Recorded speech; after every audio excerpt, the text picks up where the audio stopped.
también los internistas, pero más que todo por la parte práctica y de tratamiento usan la anterior clasificación, que es por los valores de gasometría. En cambio nosotros los neumólogos, por ejemplo, si te llegan a consulta, tenés que usar esto, tenés que aprender a reconocer signos y síntomas del paciente para dar esta clasificación. Bien, está número 1, la insuficiencia respiratoria aguda, número 2, insuficiencia respiratoria crónica, y número 3, insuficiencia respiratoria crónica reagudizada. Y algunos dirán, ¿acaso se puede vivir con insuficiencia respiratoria toda la vida? Aunque no crean, nuestro cuerpo sí se adapta y llegan a vivir. ¿Ya? Ahora vamos. Insuficiencia respiratoria aguda es la incapacidad del aparato respiratorio de mantener los niveles de PO2 y PCO2 desencadenado por una patología aguda, como ser shock y neumonía, que no haya superado la semana de evolución. ¿Ya? Que no haya superado una semana de evolución. Por ejemplo, si el paciente le dice, doctor, me falta el aire, ¿desde cuándo? Desde enero. Ah, no, eso no es agudo, eso es crónico. ¿Ya? Pero ahora si viene el paciente y le dice, doctor, me empezó a faltar el aire me empezó a faltar el aire el domingo, mire, hoy es jueves, está aumentando, hay insuficiencia respiratoria aguda, ¿no? Valora el tiempo de instauración de la patología. Insuficiencia respiratoria crónica es la incapacidad del aparato respiratorio de mantener los niveles de PO2 y PCO2 desencadenado por una patología crónica. Un ejemplo, fibrosis pulmonar, EPOC, que genera mecanismos de compensación anatómicos y bioquímicos a largo plazo. Por ejemplo, cuando un paciente tiene EPOC, va a haber, fibrosis pulmonar, ¿cuál es el problema? El intersticio está grueso, ¿no es cierto? Entonces va a haber una dificultad para la difusión. Pero al comienzo en estos pacientes con fibrosis no es general, sino localizado. Entonces el cuerpo se va a ir adaptando a eso, a sobrevivir con el poco oxígeno que tiene. Entonces automáticamente cuando empieza a disminuir el oxígeno en sangre de manera lenta, paulatina, el cuerpo empieza a compensarlo. Lo primero que va a hacer es compensando con los músculos respiratorios. El paciente sin darse cuenta va a empezar a respirar con la boca. Y él no se va a dar cuenta. Ustedes, a sus familiares, si tienen algún familiar, hay algunos que respiran con la boca. Pero él dice, abuelito, papá, ¿no le falta el aire? No, yo estoy tranquilo. Respiran con la boca y con la nariz. Aparte de eso, estos pacientes, como no les entra adecuadamente el aire, van a empezar a aumentar el diámetro del tórax, sobre todo en los EPOC. Y eso va a llevar a que pierdan musculatura. ¿Por qué? Porque como están respirando mal, hay mayor gasto de calorías, pérdida de masa muscular y estos pacientes empiezan a adelgazar. Por eso los pacientes con fibrosis pulmonar y los EPOC empiezan a adelgazar y pierden músculo. ¿Por qué? Porque al aumentar la cantidad de ventilaciones, o sea, de frecuencia respiratoria, gastan energía, pierden grasa, después pierden músculo y después pierden masa muscular. Y entonces estos pacientes se empiezan a adelgazar y a producir esos mecanismos de compensación. ¿Qué más? Por ejemplo aquí atropaquía, toragentonel y bioquímicos como la poliglobulia. Por ejemplo, los pacientes que viven en la altura, como hay menos difusión de oxígeno, ¿qué es lo que va a hacer? El cuerpo va a empezar a producir más glóbulos rojos. ¿Para qué? Para tratar de captar más oxígeno. Entonces, esos son signos indirectos de insuficiencia respiratoria crónica, una poliglobulia. ¿Qué más? El bicarbonato elevado. Acuérdense que estos pacientes, como van perdiendo masa muscular y el diafragma se aplana, van a generar espacio muerto fisiológico, van a haber alveolos que no se van a perfundir y por ende también estos alveolos no van a poder botar el CO2 hacia afuera. Entonces, ¿qué va a hacer? ¿Qué va a producir el CO2 que se acumula en el cuerpo? Acidosis metabólica. Pero entonces el cuerpo dice, pucha, se está acidificando la sangre. A ver, riñón, empezar a acumular más bicarbonato para que no nos muramos. Entonces el riñón, ¿qué hace? Acumula bicarbonato. ¿Cuánto era lo normal de bicarbonato? 25 a 35. Si ven un paciente con 40 de bicarbonato, 50 de bicarbonato, puede ser una insuficiencia respiratoria crónica. ¿Por qué? Porque como la CO2 se ha acumulado en la sangre, el riñón empieza a compensar eso de manera crónica, aumentando la recaptación de bicarbonato. Y normalmente estos pacientes orinan mucho. ¿Ya? Un signo característico de insuficiencia respiratoria crónica, estos pacientes orinan bastante. Y sus orinas salen con bicarbonato bajo y van a ver que sus gasometrías están elevadas. ¿Ya? ¿Me entendieron esa parte? Y ahora, ¿cuándo es la respiratoria crónica reagudizada? Un dato muy importante, estos pacientes con insuficiencia respiratoria crónica no refieren sintomatología, no refieren disnea, ¿ya? Ellos ustedes claramente lo van a ver, respirando medio costoso, medio que se cansan para caminar, pero ustedes le dicen, ¿te falta el aire? No, tranquilo, están compensados. Esa es la insuficiencia respiratoria crónica. Ahora, la reagudizada es cuando toda esa compensación que ha hecho el cuerpo se va al caño. Puede ser por una neumonía. Viene la neumonía, ataca el pulmón y los pocos alveolos que oxigenaba se dañan. Entonces se dispara la PCO2, se disminuye más la PO2. Ya la misma poliglobulia no alcanza para oxigenar todo y entonces el paciente ya empieza a manifestar disnea y todo lo demás. ¿Ya?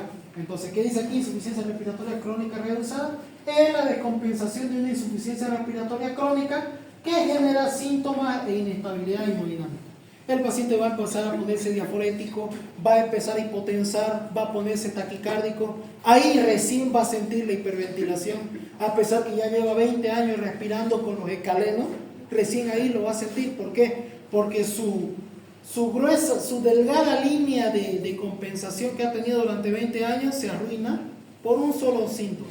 Por eso normalmente los pacientes que hacen insuficiencia respiratoria crónica reagudizada normalmente viven hospitalizándose cada vez, normalmente les agarra un resfrío, les agarra, qué sé yo, una neumonía y se va al caño todito lo que han trabajado durante 20 años. Por eso es muy importante siempre revisar esos detalles que les estoy dando en algunos laboratorios, como el anión GAP, ¿ya? Como la respiración del paciente, hay que ser observador. Tal vez el paciente no te dice, digamos, no me falta el aire, pero fuma 30 cigarrillos al día y habla así y está con el pecho todo ahí. No, doctor, yo estoy bien, no le falta el aire. No. O la mujer toda bigotuda y fumadora.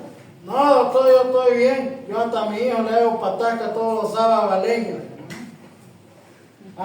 Y uno, por pasar la consulta, dice, no, ya no tiene síntomas en su casa. Pero no sabemos si está recibiendo un tratamiento para él. Porque esto es una bomba de tiempo. Cualquier cosita, un resfriado, un COVID, una influenza, lo va a descompensar. ¿Ya? Y el papel, como ustedes, no solamente el tratamiento, también la prevención. ¿Ya? Bien.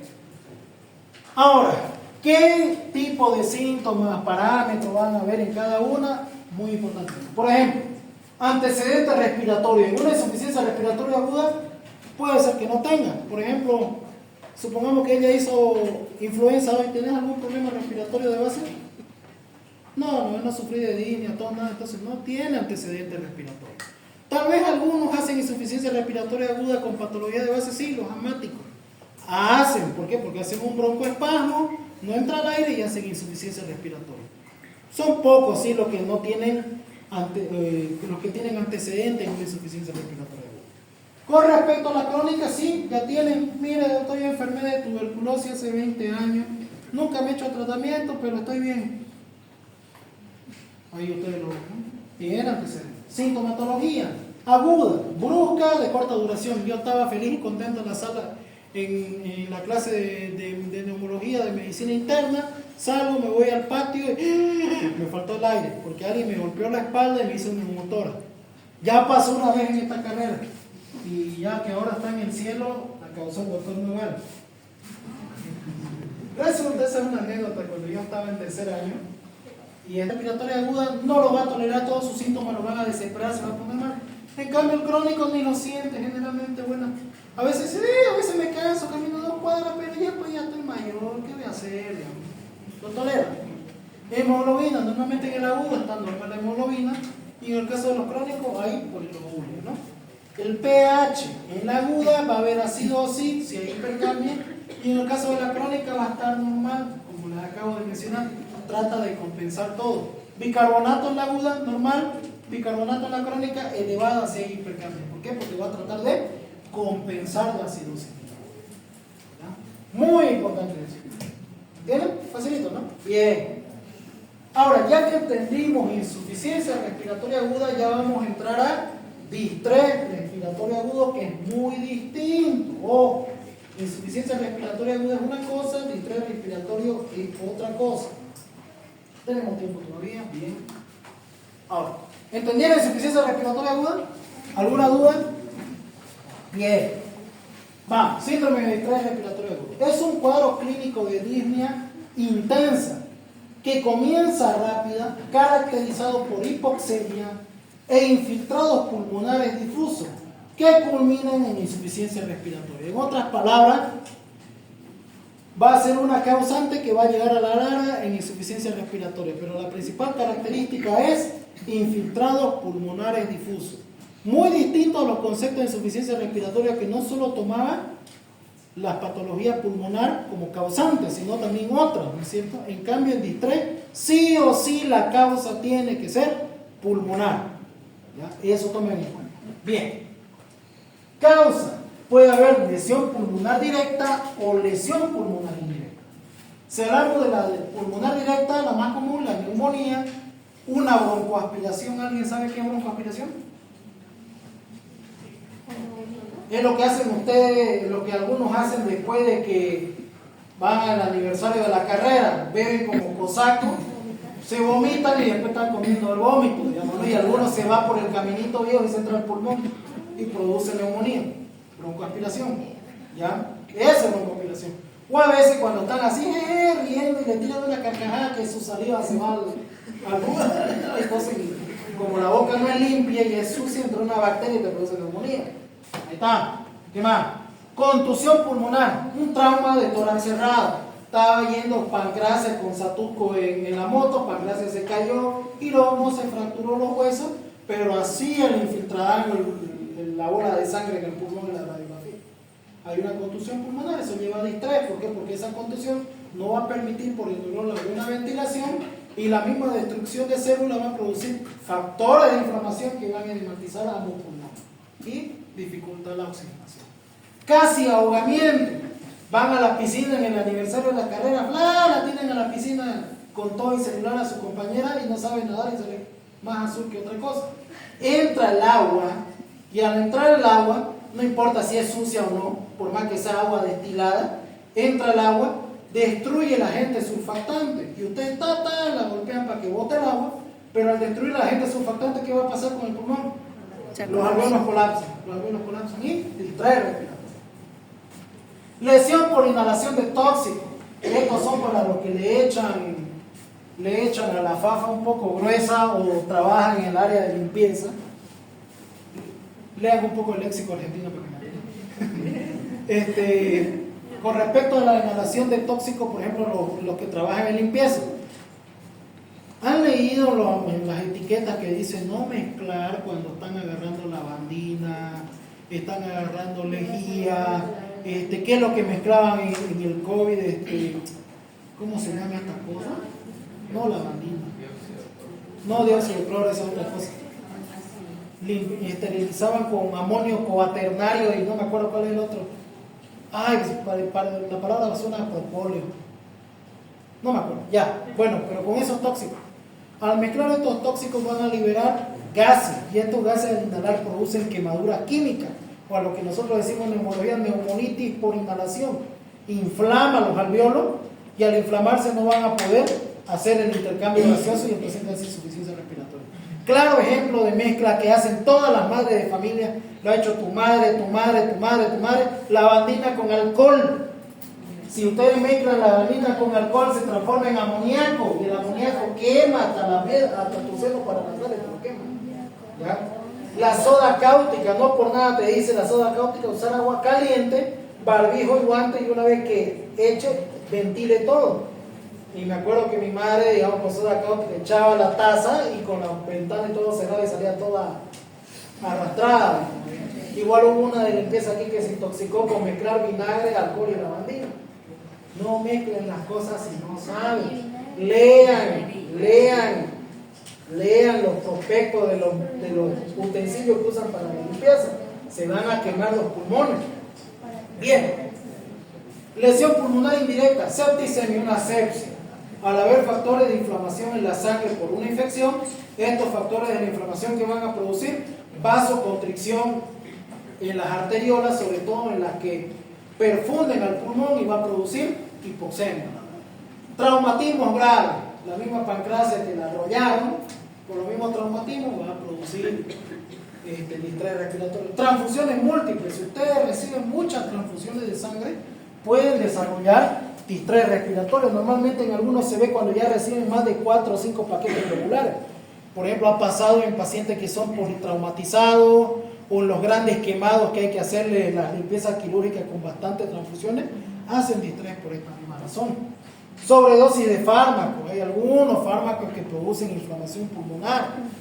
Una de ellas es la famosa miodarona, que algunos cardiólogos la dan como si fuera chicle, ¿ya? Luego está la pancreatitis. La pancreatitis, van a llevar este año, es la peor desgracia que puede ocurrir en la vida. Se te inflama el páncreas, te falla el pulmón, te falla el hígado, te falla el corazón, te falla todo, el riñón sobre todo.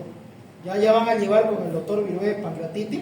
Se los explico una maravilla y se van a dar cuenta y le van a empezar a tener miedo a los cálculos biliares.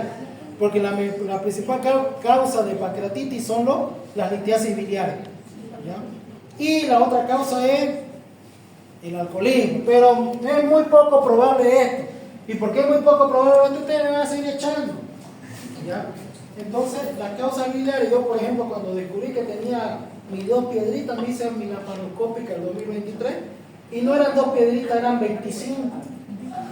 No se veían en la ecografía. Entonces yo de mierda me salvé de la pancreatitis, porque toda pancreatitis que he visto es por un calculito que en vez de irse por el caminito antiguo se va por el caminito nuevo, se va por el caminito viejo y se va al páncreas. Y ahí te lo jode todo. Cortocircuito postcardiopulmonar, una insuficiencia cardíaca, ¿cómo le digo? Una neumonía, un cortocircuito normal. Bien. Fisiopatología.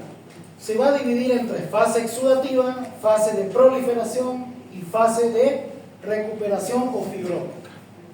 En la fase exudativa, cuando hay inflamación del alveolo, se lesionan las células del endotelio alveolo-capilar y los neumocitos tipo 1. Recuerden que los neumocitos tipo 1 son los que dan la estructura al pulmón, ¿no es cierto? Produciendo un edema del intersticio rico en proteína. Al haber un edema intersticio, ya yo me pongo a pensar, no va a haber intercambio gaseoso, ¿no? Y por nada más que hay destrucción de las células de los neumocitos tipo 1, va a haber liberación de citoquinas, entre ellas las proinflamatorias como la interleucina 1, interleucina 8, factor de necrosis tumoral alfa. ¿Qué hacen estas interleucinas?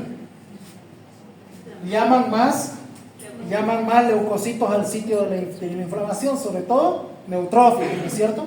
Entonces van a llegar más neutrófilos, van a producir más factor de inflamación, más neutrófilos, y ese es un círculo vicioso.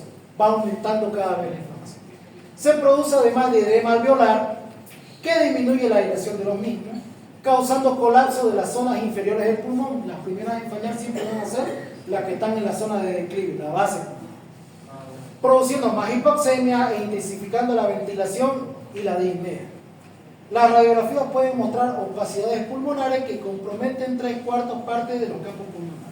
Para ser considerado distrés respiratorio, ustedes su radiografía de tórax la van a dividir en 4. Ya aquí tenemos ambos pulmones. Si ven que hay opacidades o infiltrados alveolares en 2 o más de esos cuadrantes, ya ustedes dicen este es un distrés respiratorio radiográfico. ¿Ya? Distrés respiratorio radiográfico.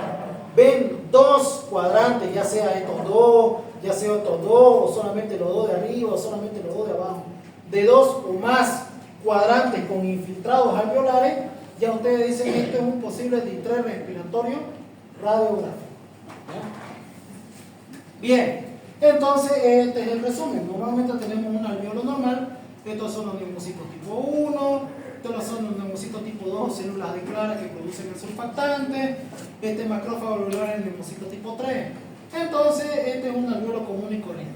Pero cuando hay una infección, ya sea una neumonía, etc., estas células que conforman la estructura del alveolo se dañan. Estas van a liberar citocinas, leucotrienos. Los primeros que van a ir al sitio van a ser los macrófagos alveolares. Estos van a liberar las interleucinas que hemos mencionado, llamando más neutrófilos, y estos neutrófilos liberando más factores de la inflamación. Estos factores de la inflamación, como la interleucina 1 y 6, van a hacer que este capilar haga vasodilatación y va a facilitar que todo el contenido de este capilar migre hacia el alveolo, edematizándolo. ¿Qué tiene el interior de un capilar? Sangre. ¿De qué color es la sangre? Roja.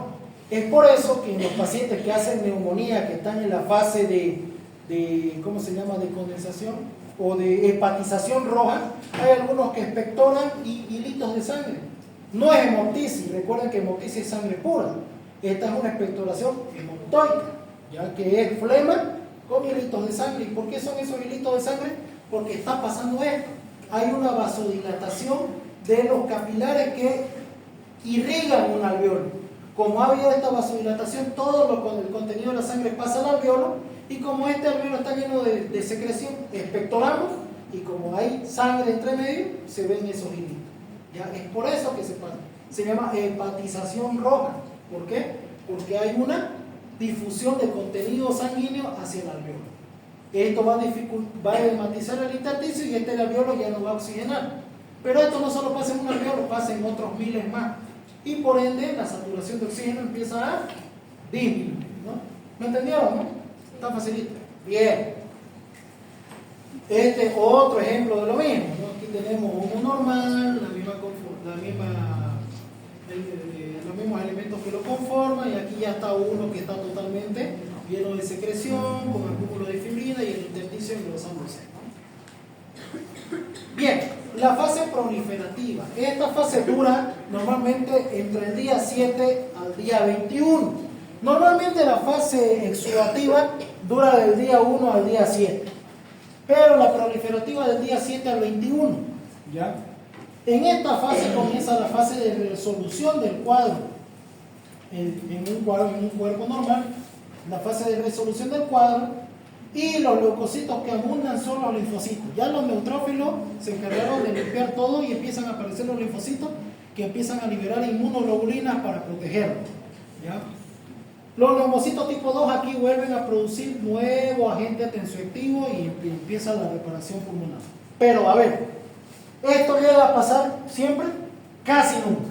¿Ya? Si es una neumonía de esas, por ejemplo, las virales como la que está dando de influenza y le dan a los jóvenes, pasa esto, ya empieza a recuperarse a partir del 7º día. Pero si uno es inmunodeprimido, uno es de la tercera edad, esto no llega a pasar, sigue habiendo inflamación, y el peor enemigo es el linfocito. ¿Por qué? Porque puede ser que ya la bacteria o el virus en este caso ya esté muerto, pero los linfocitos que liberan inmunoglobulinas. ¿Que cómo funcionan las inmunoglobulinas? Como opsonizantes, como marcadores. Es como que yo agarro y lo marco a ella y le digo a él, todos los que yo marque lo vas a matar. Te marco a vos, te marco a vos, te marco a vos. Entonces vos vas a ir a matar a todos los que marqué, ¿no? Entonces ese es el problema en estos pacientes, y es lo que pasaba en el COVID. Estos linfocitos siguen liberando inmunoglobulinas, y estas inmunoglobulinas empiezan a marcar las mismas células que conforman el alveolo, las mismas células que conforman el alveolo pulmonar. Entonces, al estar marcada, vienen los macrófagos y vuelven a destruir lo que se está reparando. Es por eso que los pacientes con COVID, a partir del día 7, empezaban a entrar en distrés, ya empezaban a entrar en falla respiratoria. ¿Por qué? Porque estos linfocitos en esa fase empiezan a liberar anticuerpos, y estos anticuerpos, ¿qué hacían? En vez de opsonizar agentes malos, opsonizaban las células propias de nuestro cuerpo, y los macrófagos iban y destruían, y volvía otra vez la inflamación. Por eso que no se resolvía. ¿Ya? Nuevamente el mismo esquema, en la fase proliferativa, ya las secreciones han disminuido, los macrófagos ya están liberando factores de necrosis tumoral para empezar a llamar a los linfocitos, que van a empezar a liberar lo que son las inmunoglobulinas, que van a ser opsonizantes para protegernos de otros agentes, ¿no? Y ya en la fase fibrótica, si el paciente llegó al día 21, salió vivito y coleando, ya comienza la fase fibrótica, donde el que más predomina es el fibroblasto, que es el que viene a poner tapones de fibrina para reparar el alveolo. Pero aquí hay un problema. ¿La fibrina será lo mismo que la elastina? No. Recuerden que el alveolo tiene elastina, esa es la particularidad que tiene el pulmón para expandirse y relajarse, ¿no? Pero la fibrina no tiene esa particularidad. Entonces, al entrar en esa fase de fibrosis, van a haber sectores donde fue dañado el pulmón que van a ser más duros, que no se van a expandir. Por eso también los pacientes que sanaban del COVID cuando ya estaban en el día 21, día 14, empezaban a hacer neumotoras, neumomediastinos, por la misma intubación. O a veces ya estaban en sala y hacían neumotoras, neumomediastinos. ¿Por qué? Porque esta fibrosis, el daño pulmonar era tan grande que se fibrosaban los pulmones y a veces por una inspiración muy fuerte, una ventilación muy ajetreada, reventaban los alveolos y producían neumotoras. ¿Ya? Entonces, ¿qué se puede hacer aquí para evitar de que la fibrosis no sea tan marcada en estos pacientes? El uso de corticoides. Los corticoides son estabilizantes de membrana, disminuyen la inflamación y también disminuyen la acción de los fibroblastos. Por ende, va a haber menos tapones de fibrina en el pulmón y por ende vamos a recuperar mucho más del parénquima pulmonar. Bien, ¿cómo diagnosticamos el síndrome de estrés respiratorio agudo? Ya vimos la fisiopatología. Estos son los criterios para diagnosticar síndrome de estrés respiratorio agudo. Uno, gravedad de la oxigenación. Puede ser una PAFI de 300 a 200, que vendría a ser leve, una PAFI de 200 a 100, que es moderado, o una PAFI de menor a 100, que es severo. Un distrés leve, un distrés moderado, un distrés severo. ¿Qué es la PAFI? ¿Alguien sabe qué es la PAFI? Es una fórmula que se hace con la gasometría, aquí arriba está, presión arterial de oxígeno dividido entre la fracción inspiratoria de oxígeno multiplicado por 100. Esto te va a dar un número. Si es arriba de 300 es normal. Si te sale entre 299 a 200 es un distrés respiratorio leve. Si te sale entre 200 a 100, distrés respiratorio moderado. PAFI menor a 100, distrés respiratorio severo. A ver, hagamos un ejemplo de esto. Supongamos que un paciente que le llegó a emergencia tiene una presión arterial de oxígeno de 50 y una FiO2 de 21 porque está respirando oxígeno ambiente. A ver, saquen cuánto sale. Presión arterial de oxígeno de 50 y presión inspiratoria de oxígeno de 21. ¿Cuánto sale?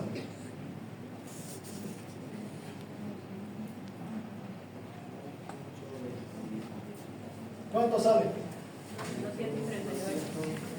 238. ¿Qué tipo de distrés sería?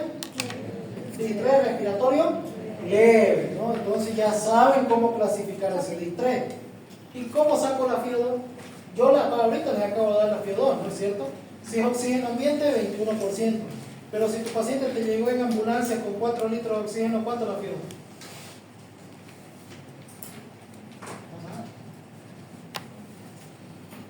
¿Alguien sabe? Si estoy con 10 litros con oxígeno por mascarilla, ¿cuánto de FiO2 tendré? Los agarré, ¿no? Bien, hay dos formas. La forma fácil, pero van a tardar más, y la forma un poco de matemática, pero van a tardar menos. La fácil. Normalmente la presión inspiratoria de oxígeno ambiente es 21. Ahorita están todos respirando 21. Si te ponen 1 litro por bigotera, el primer litro siempre va a valer 3%. Y de ahí en adelante, si es el segundo litro, todos los litros van a valer más 4, más 4, más 4. Por ejemplo, si te ponen 3 litros por bigotera, sumas 3, más 4, más 4. ¿Cuánto se te hace esto? 4 más 4, 8, 9, 10, 11. 11 más 21. Entonces tu FiO2 va a ser 32%. ¿Ya? Si vos estás con 3 litros de oxígeno por bigotera, tu FiO2 va a ser 32, pero si se dan cuenta tienen que sumar 1 por 1. Entonces hay otra fórmula. ¿Cuál es la otra fórmula? 20 por 4 dividido entre la cantidad de litros de oxígeno. Por ejemplo, ¿cuántos litros teníamos? 3 litros por botella. ¿No comer? Ah, no, perdón.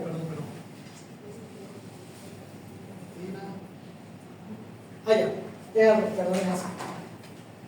La constante siempre va a ser 4 por la cantidad de litros y ese resultado lo van a sumar más 20. Por ejemplo, la constante es 4. ¿Cuántos litros tenía el paciente? 3. 3 por 4, 12. Más 20, 32. más rápido. Y esa es la fórmula más rápida. ¿Ya? Entonces, la mayoría de los internos, por ejemplo, saben esto.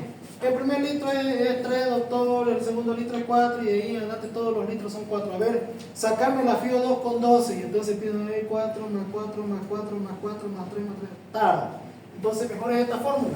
La constante 4 multiplican por la cantidad de litros que le están administrando y le suman 20. Suficiente con eso. Por ejemplo, si tienen 12 litros, el paciente está usando 12 litros. ¿Cuánto sería la FIO2? 68 de FIO2. Y entonces eso les va a servir para sacar la PAFI. ¿Ya? Porque recuerden, ustedes no les van a dar la FIO2. Ustedes la tienen que sacar la FIO2. Entonces, por eso siempre cuando le saquen gasometría al paciente, le sacaron con oxígeno o sin oxígeno. Le sacaron con oxígeno, doctor. ¿Cuánto de oxígeno tenía? 4 de oxígeno, doctor. Ah, ya, estaba con 4 litros de oxígeno. Saco mi FIO2, ya sale 38. Ya, entonces ya saco mi PAFI con el resultado de la gasometría más la FIO2 que tenía el paciente. ¿Me entendieron? Bien. ¿Cuál es el segundo criterio de distrés? Siempre tiene que tener un comienzo agudo, con instalación de signos y síntomas menores a 7 días. Si es un paciente que ya te llegó con signos y síntomas de un mes, no es distrés respiratorio, es otra cosa. ¿Ya? Pero si es instalación aguda, distrés respiratorio. ¿Qué más? Signos en la radiografía de tórax, lo que les dije acá. Si dividen su radiografía en 4, si hay más de 2 cuadrantes con infiltrados pulmonares, distrés respiratorio radiográfico. Y la última, ausencia de la hipertensión en aurícula izquierda. En otras palabras, descartar que sea de causa cardíaca. ¿Por qué? Porque también la insuficiencia cardíaca te produce infiltrados pulmonares. ¿Ya? Entonces hay que descartar patología cardíaca. Se quita todo eso, cumple todos esos criterios, distrés respiratorio cantable. Bien, a estos criterios que les acabo de decir se llaman criterios de Berlín. Pregunta de examen. Normalmente los terapistas siempre les gusta hacerse los machos. No, este paciente no cumple criterios de Berlín, por no decirte, no hay distrés respiratorio. Entonces, si alguien le dice no cumple los criterios de Berlín, ahí está, que lo sabéis. Porque a veces los terapistas, ese es el estereotipo del terapista. Tienen el famoso dicho, no hay tributario para terapia, no hay espacio físico. Eso es lo que te anotan siempre. Y a veces te dicen, no tiene criterio de Berlín para entrar a terapia. Tiene 3 de los criterios de Berlín, que es para terapia. Estos son, por ejemplo, los infiltrados que pueden encontrar en las tomografías, en las radiografías. En la radiografía se ven infiltrados alveolares, ya cuando entran en las tomografías se ven mucho con más nitidez. Si ustedes lo dividen en 4 esta tomografía o en 4 esta radiografía, miren cuántos cuadrantes están dañados. En este caso son 3 los que están dañados. Entonces es un criterio radiográfico de distrés respiratorio.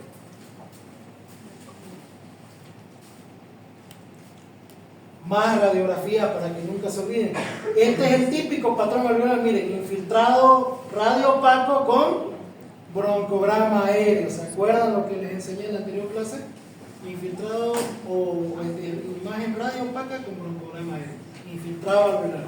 Como está ocupando gran parte del pulmón, condensación. Lo mismo acá, miren. Infiltrado radiopaco con caminitos negros o broncograma aéreo. Infiltrado alveolar o condensación pulmonar. Miren cómo se dibujan los caminitos negros. Bien, esta es una tabla que divide, por ejemplo, los criterios de Berlín que acabamos de mencionar con otro criterio que es la modificación de Kigal, que solo lo pongo para que sepan que existen otros criterios que cambian algunas cositas, que hay que descartar nódulos, si hay que ver si requiere PIB o no PIB. Esto más que todo esta modificación de Kigal para terapia intensiva. Ustedes con que sepan criterio de Berlín ya saben todo. Tratamiento. Con esto vamos a terminar. El tratamiento primero, oxigenación adecuada.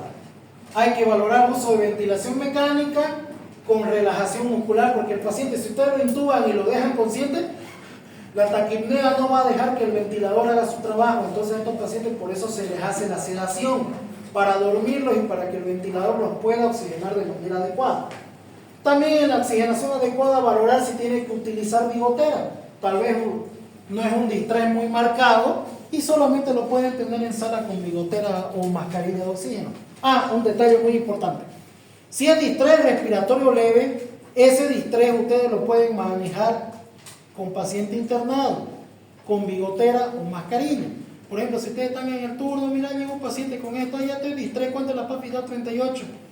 Ya le ponemos oxígeno, le damos un medicamento y lo observamos. Podemos manejarlo aquí en sala. Pero si baja de 200 es internación obligatoria en terapia. ¿Ya? Ellos ahí valoran. Normalmente cuando está en 200 lo dejan en terapia y no lo intuban todavía si no hay signos de fatiga muscular. Pero si hay signos de fatiga muscular o una PAFI menos de 150, intubación obligatoria. Eso es lo que valoran los terapistas cuando el paciente llega a terapia con distrés. ¿Ya? Recuerden, distrés respiratorio leve pueden manejarlo en sala. A partir de 200 para abajo, sí o sí, en terapia intensiva. ¿Ya? ¿Qué más? Tratar el agente desencadenante. Si es una bacteria, una neumonía, antibiótico. Si es una neumonía viral, antiviral. Si es, por ejemplo, un distrés causado por ahogamiento, porque falta surfactante, tienen que dar agente surfactante y oxigenar al paciente, ¿no? Uso de glucocorticoides. Los corticoides son importantes. ¿Por qué? Porque, como les mencioné, son estabilizantes de membrana. ¿Ya? Al usar glucocorticoides van a evitar que la vasodilatación del vaso capilar se lleve a cabo. Por ende, la sangre no va a edematizar el intersticio. Por ende, los factores de inflamación van a disminuir. Por ende, el exudado dentro del alveolo va a disminuir. Entonces, los corticoides son muy importantes. ¿Ya? No se olviden siempre corticoides en los cuadros de distrés respiratorio. Son muy importantes para mejorar la sobrevida de estos pacientes y acortar el periodo crítico del mismo. Medidas de reclutamiento alveolar. ¿A qué se refiere el reclutamiento alveolar? Son aquellos alveolos, si se colapsan, ya sea se llenan de secreciones o por atelectasia, hay que reclutarlos, tratar de recuperarlos, que vuelvan a su posición normal. Para eso hay manejo de secreciones, los aspiran a los pacientes, los nebulizan, les hacen fisioterapia mientras los nebulizan para que boten esas secreciones y traten de recuperar sus alveolos. PIP alta, si tu paciente está intubado, hay un parámetro que se llama PIP, que significa presión positiva posterior a la expiración. Cuando ustedes hacen una inspiración y expiran, ¿qué evita que el alveolo colapse? El surfactante. Pero hay una presión de aire positiva que queda dentro del alveolo que ayuda también al surfactante. A esto nosotros le decimos autopip. El autopip es de 4. Todos tienen autopip de 4. Cuando hay un infiltrado alveolar o una secreción, esta autopip desaparece y entonces el alveolo colapsa. En los pacientes que están con distrés a veces se tiene que usar PIP alta de 5, de 7, 8 para mantener inflado al pulmón cuando se hace la expiración por el ventilador. Porque si no fuera por esta autopip, cada vez que el ventilador bota el dióxido de carbono hacia afuera, el pulmón colapsaría y quedaría en atelectasia todo el pulmón. Para eso es la PIP, para mantener los alveolos inflados. ¿Ya? ¿Cuál es el problema de usar PIP alta? Si es un paciente que está a partir del día 14 de intubación, recuerden la fase de fibrosis. Y en la fase de fibrosis, ¿qué pasa con el pulmón? Riego de neumotórax. Y está con una PIP alta, ese pulmón revienta. Por eso hay que tener cuidado. Y por eso también los corticoides son importantes para evitar que esa fase de fibrosis sea muy acentuada. ¿Qué otra medida de reclutación? Pronación. Al paciente lo ponen de cúbito prono. ¿Para qué? Para que haya mayor compresión del abdomen, mejor expiración y ayudar al diafragma a los movimientos respiratorios. La pronación ayuda bastante. En el COVID la pronación era casi el 30% de salvar la vía respiratoria, en otras palabras. Una correcta hidratación. Estos pacientes van a hacer acidosis metabólica. Entonces hay que hidratarlos con soluciones, tampones, correcciones, etcétera, para volver el pH a la normalidad. Porque si vuelve el pH a la normalidad, el pulmón va a trabajar menos y se va a recuperar más rápido. Nutrición. Algo muy importante son las broncoaspiraciones, sobre todo en aquellos pacientes que están medio inconscientes o no falta algún sátrapa que es para terapia y no lo quiere pasar a terapia y lo dejan en sala. Y a veces están comiendo, pues, y como no pueden respirar, se broncoaspira, entrada en contenido alimenticio, entra al pulmón y causa más distrés. Entonces, de recomendación usar nutrición enteral o nasogástrica. La nutrición por sonda nasogástrica es muy importante. Igual en los pacientes intubados, alimentación y medicación por sonda nasogástrica. ¿Para qué? Para que no se vaya al caminito viejo, como lo decimos siempre. ¿Ya? Esos cuidados hay que tener para el tratamiento del distrés respiratorio. Bueno,